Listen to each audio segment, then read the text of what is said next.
June 22ஆம் தேதி முருக பக்தனுடைய மாநாடு நடைபெறுகின்றது.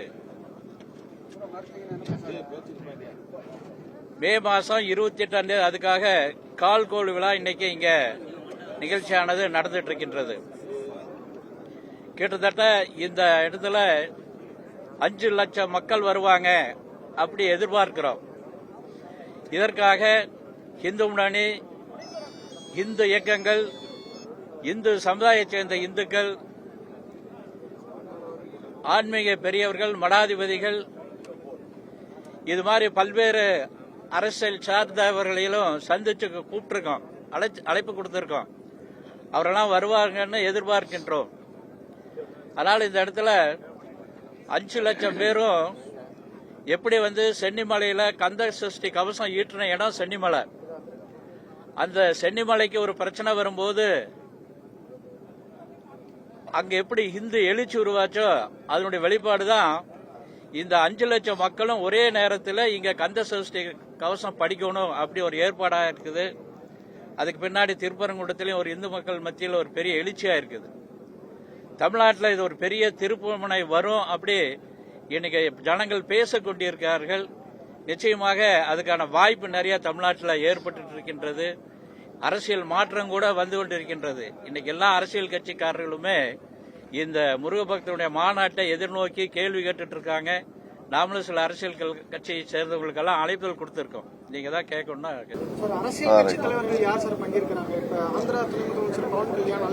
இவங்களுக்கு எல்லாமே அழைப்புகள் கொடுத்திருக்கோம்.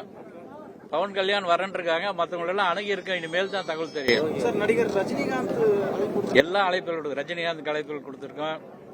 பல்வேறு கலைத்துறையை சேர்ந்தவங்களுக்கு அழைப்புகள் கொடுத்திருக்கோம். அரசியல் கட்சி பிரமுகர்களுக்கெல்லாம் கொடுத்திருக்கோம். அவங்க இனி எல்லாம் மேல் சொல்லுவாங்க யார் யார் வர்றாங்க அப்படின்னு நம்ம எல்லாத்தையும் எதிர்பார்க்கிறோம். இந்த முருக பக்தர் மாநாடு மக்கள் மத்தியில் எந்த ஒரு தாக்கத்தை ஏற்படுத்தும்? பரவலா இன்னைக்கு பேசுறாங்க. இதுக்காக நான் நிறைய அணுகி இருக்காங்க. முருக பக்தர் வார வழிபாடு, பாத யாத்திரை குழு, முருகபக்தி மன்றங்கள், பெரிய ஆன்மீக மடாதிபதிகள் இவங்களாம் அணுகி இருக்கோம். அவங்களாம் அங்கங்க எல்லாரும் வரணும் அப்படி விருப்பப்பட்டு செய்தி தொடர்ந்து வந்து கொண்டே இருக்கின்றது. எல்லா பகுதியிலுமே வேல் வழிபாடு நடக்குது. முருகருக்கு வேல், அந்த வேல் வழிபாடானது எல்லா பகுதியிலுமே நடந்து கொண்டிருக்கின்றது. ஒவ்வொரு இடங்களையுமே 500 பேர் 1000 பேர் அந்த மாதிரி வேல் வழிபாட்டில் கலந்துக்கிறாங்க. எல்லாருமே வரணும் அப்படின்னு வாகன ஏற்பாடுலாம் இப்ப இருந்தா நடந்துட்டு இருக்குது. நிறைய இடங்கள்ல வாகன ஏற்பாடு பண்ணிட்டு இருக்காங்க. தேசிய கொடியேற்றது பேரணி போகும்போது நிறைய இடத்துல போலீஸ் எல்லாம் தடுத்து நிறுத்துறதா ஒரு பெரிய இன்னைக்கு இருக்க அரசாங்கமானது இந்துக்களுக்கு விரோதமான அரசாங்கம், தேசத்துக்கு விரோதமான அரசாங்கம். அதனாலதான் இந்த தேசிய கொடியை எடுத்துட்டு போக கூடாதுன்னு சொல்றாங்க. இந்த நாட்டில் தேசிய கொடி எடுத்துட்டு போற கூட இந்த அரசாங்கமானது தடை செய்து இடைஞ்சலா இருக்குது. இதெல்லாம் இந்த மாநாடு ஒரு விடிவை ஏற்படுத்தும், பாடம் சொல்லும். வேலுண்டு வினையில்லை, மயிலுண்டு குறைவில்லை, குகனுண்டு குறைவில்லை மனமே என்ற முருக பாடல் வரிகளுக்கு ஏற்றாற் போல அறுபடை வீடுகள் மட்டும் முருகன் இல்ல, குன்று இருக்கும் இடமெல்லாம் குமர கடவுள் இருப்பார் என்பதற்கு தமிழ் கடவுள் முருகனுக்கு ஒரு மாநாடு நடைபெறுகிறது. அந்த மாநாட்டை அண்ணாச்சி மாநில இந்து முன்னணிய தலைவர் அண்ணாச்சி காடேஸ்வர சுப்பிரமணியம் அவர்கள் மிக சிறப்பான முறையில் ஏற்பாடு செய்து இன்றைக்கு கால்கோள் விழா நடந்திருக்கிறது. அதற்கான ஏற்பாட்டை இந்து முன்னணி அமைப்பினர், அதுபிறகு யாரெல்லாம் எப்படி வர வேண்டும் என்பதற்காக முன்னாள் மத்திய அமைச்சர் அண்ணன் பொன் ராதாகிருஷ்ணன் அவர்கள் மற்றும் பொறுப்பாளர் அனைவரும் ஏற்பாடு செய்திருக்கிறார்கள். 5 லட்சம் பேர்கள் வருவார்கள் என்று எதிர்பார்க்கப்படுகிறது. இந்த மாநாட்டில் கிட்டத்தட்ட ஒரு வாரத்து காலத்துக்கு முன்னாடியே அறுபடை வீடுகளுடைய கோயில் அமைக்கப்படுகிறது.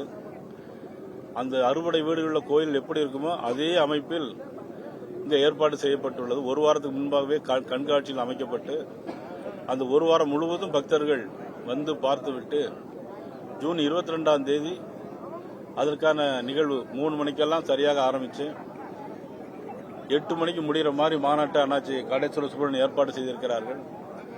இங்கு எல்லா ஏற்பாடுகளும் செய்யப்பட்டிருக்கிறது. வரக்கூடியவர்களுக்கு 3 இடங்களில் தோரண வாயில் வழி அமைக்கப்பட்டிருக்கிறது. இருக்கைகள் கிட்டத்தட்ட 2 லட்சம் பேருக்கு மேலாக இருக்கைகள் ஏற்பாடு செய்யப்பட்டிருக்கிறது. ஆக ஏற்கனவே அரசாங்கம் ஒரு மாநாட்டை நடத்தினார்கள். ஆனால் இந்த மாநாடு என்பது இது முழுமையான பக்தி உள்ள மாநாடாக அமையும். மலேசியா, சிங்கப்பூர், தாய்லாந்து நாட்டிலிருந்தும் பக்தர்கள் வருகிறார்கள் என்று எதிர்பார்க்கப்படுகிறது. இந்த நிகழ்ச்சியில் மீடியா, ஊடகங்கள் நீங்களும் முழு ஒத்துழைப்பு தந்து இந்த மாநாட்டை நிறைவேற்றி தர வேண்டும் என்று